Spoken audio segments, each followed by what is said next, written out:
नमस्कार दोस्तों, कैसे हैं आप लोग। मेरी चैनल में आप सभी का स्वागत है। मेरी चैनल रंगीन राह है, ये road to success, road to stardom. दोस्तों, आज बहुत सी बहनों की में एक फरमाइश थी कि हमें कुछ हीरोइनों के बारे में बताएं, तो हम इसीलिए आज कुछ लेके आए हैं। आज का वीडियो स्पेशल कुछ एक हीरोइन के बारे में है। एक हीरोइन के बारे में, यानी जो घर घर में पूजी भी जाती है, देखी भी जाती है। और जब ये सीरियल उनकी आती थी तो लोग पागल हो जाते थे। पूरे रोड सड़कें जहाँ खाली हो जाती थी, पूरी कोई नहीं दिखता था। वो सीरियल कौन सी थी, वो हीरोइन कौन थी, वो सब बातें कहूँगा। तो दोस्तों, आज का वीडियो शुरू करते हैं। दोस्तों, अगर आप नए हो तो मेरी चैनल को सब्सक्राइब कर दीजिए और बाजू का लाल बटन दबा दीजिए। दोस्तों, आज का वीडियो शुरू करते हैं। दोस्तों, मैं कुछ बात करूँगा। रामानंद सागर की एक सीरियल आती थी 36 साल पहले, रामायण। उसमें जो हीरोइन थी, हीरोइन तो मतलब हीरोइन ही थी, वो सीता का रोल जो करती थी। सीता का रोल, यानी हमारे हिंदुओं के दिल में सीता जी के लिए कितना मान है, उन्हें कितने मान से देखते हैं, कितने सम्मान से देखते हैं। तो वो सम्मान उन्हें रामायण सीरियल से मिला। दूरदर्शन पे जब ये सीरियल आती थी, रामानंद सागर की रामायण, तब पूरे रोड खाली हो जाते थे, सुनसान हो जाता था उस रोड पे। तो तब वो बेचने वाले, जो भाजी वाले थे, सब्जी वाले थे, सब कुछ बोलते थे कि अभी तो कोई ये टाइम पे कोई आता ही नहीं है जब सीरियल लगती है। तो दोस्तों, इतना बड़ा मान मिलता था। हमारे देश में देवी देवताओं को तो बहुत मान मिलता ही है, लेकिन कुछ ऐसे देवी देवताएं हैं जिनको हम रिस्पेक्ट से देखते हैं, माता की नज़र से देखते हैं, एक पुण्य आत्मा की नज़र से देखते हैं। तो वैसा ही कैरेक्टर वो कर रही थी सीता जी का।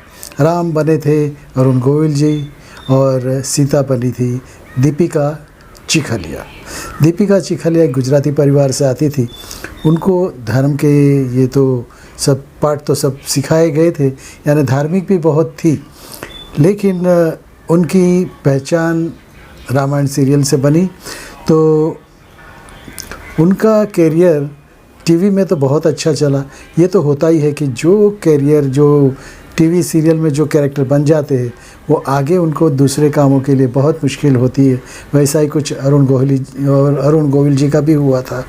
उनको भी बाहर फिल्में या तो सीरियलें नहीं मिलती थी, क्योंकि पब्लिक की नज़र में उनकी छाप राम जैसा ही थे, पुरुषोत्तम की थी।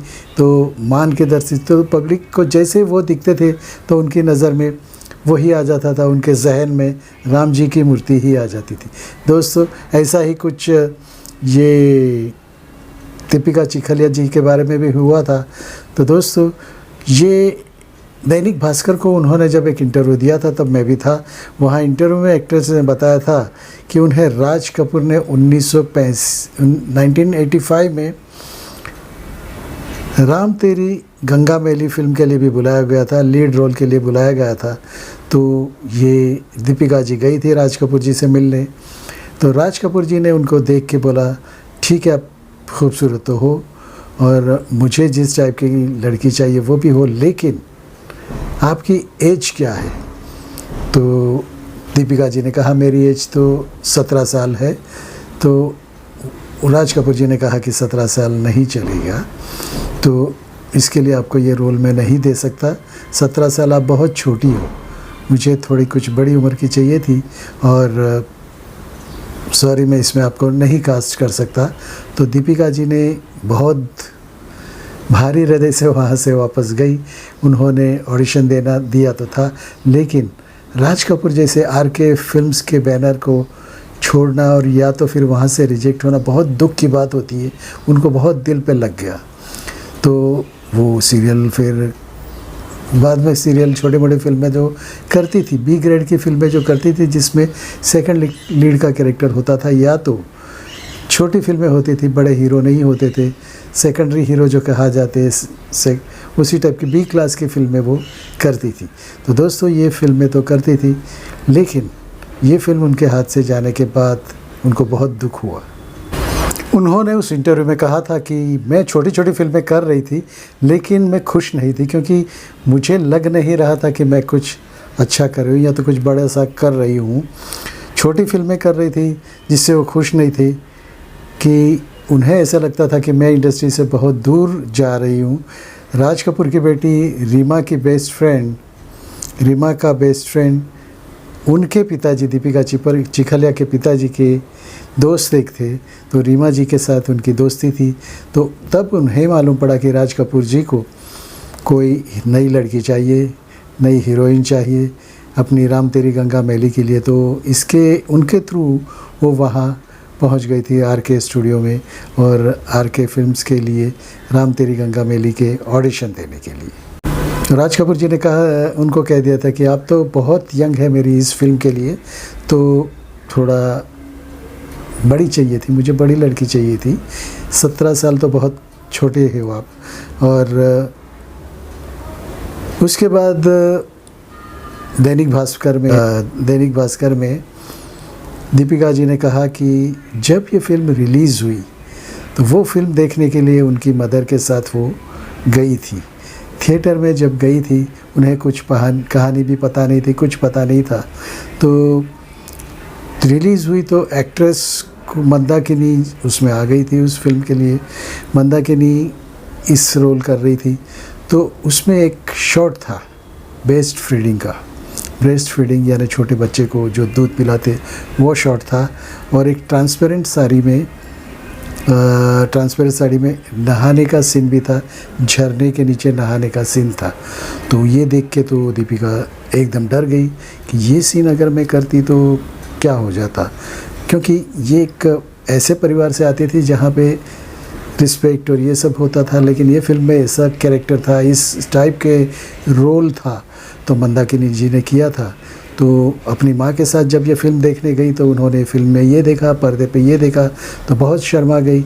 और उसे ये भी हुआ कि अच्छा हुआ मेरी उम्र कम थी, 17 साल थी, और अच्छा हुआ मैं रिजेक्ट हो गई, क्योंकि ये सारे शॉट में कर नहीं पाती और मुझे बहुत शर्म आ जाती।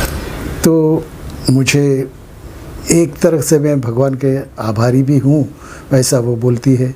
इंटरव्यू में दैनिक भास्कर में इंटरव्यू में जब दिया तब उन्होंने कहा कि मैं भगवान की आभारी भी हूँ कि उस वक्त मैं छोटी थी, वैसे भी बच गई, और ये सीन करने से मैं बच गई। अगर मैं ये सीन कर लेती तो आज जो लाखों लोग मुझे देखते हैं, छोटे पर्दे पे देखते हैं, और मुझे जो सीता जी का मान मिला है, इतना एक रामायण का बहुत ही बड़ा किरदार निभाने को मिला है, तो वो अगर नहीं मिलता तो मैं ये अगर फिल्म में करती तो ये मुझे नहीं मिलता। और आज लोगों की चाहना, उतनी ही चाहना मुझे मिली है जितना मिलनी चाहिए। तो राम तेरी गंगा अगर मैं कर लेती तो लोग मुझे स्वीकार नहीं करते इस रोल में, तो मैं सीता जी नहीं बन पाती। दोस्तों, कुछ बातें ऐसी होती जो नहीं होती तो अच्छा होता है, और कुछ बातें ऐसी होती जो हो जाती है तो बाद में बहुत दुख होता है कि ये मैंने क्या कर दिया, ये रोल कैसे छोड़ दिया। तो लेकिन ये तो दीपिका जी के लिए बहुत ही अच्छा ही था, उन्होंने रोल नहीं किया, इसलिए हमें सीता जी का कैरेक्टर देखने मिला। जैसे हमें ऐसे ही लगता है कि सीता जी कौन हो सकती है, तो जब सीता जी की बात आती है तो हमारी नज़र में दीपिका जी ही दिखती है, दीपिका ही छवि दिखती है। तो दोस्तों, इतना अच्छा पौराणिक कैरेक्टर निभाने के लिए इतना लोगों को प्यार उनको मिला, तो वो अपने आप को खुश नसीब मानती है। तो दोस्तों, यही थी कुछ कहानी।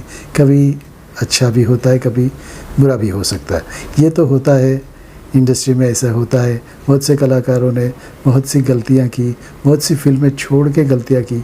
बाद में जब वो फिल्म रिलीज़ होती है और सुपर डुपर हिट हो जाती है तो उनको लगता है कि ये मैंने क्या किया। लेकिन उस वक्त की भी बातें कुछ ऐसी होती है जो कि टाइम की वजह से वो फिल्म नहीं कर पाते, या तो वो कैरेक्टर नहीं कर पाते, तो मन मनाने जैसी बात है। ये तो जिसके नसीब में जो है वही मिलता है। दोस्तों, नमस्कार। ऐसे ही मिलेंगे, कुछ अगले वीडियो में ज़रूर से मिलेंगे। दोस्तों, ऐसे ही सब्जेक्ट में लेके आऊँगा, आपको जो देखना है, जो सुनना है, उसके बारे में मैं बताऊँगा। तो किसी बहन ने जो ये लिखा था, दीना जी ने लिखा था सूरत से, तो उनके लिए ये था। दीना जी कैसे लगा वो ज़रूर लिखिएगा। आप लोगों को ये शेयर भी कीजिएगा। अगर आपको भी ऐसे लगे तो शेयर कीजिएगा। अगर आप नए हो, मेरे चैनल पे फर्स्ट टाइम आए हो, तो नीचे जो लोगो आता है उस पर सब्सक्राइब कीजिए और बाजू का लाल बटन दबा दीजिए। नमस्कार। भारत माता की जय। वंदे मातरम। I love you friends.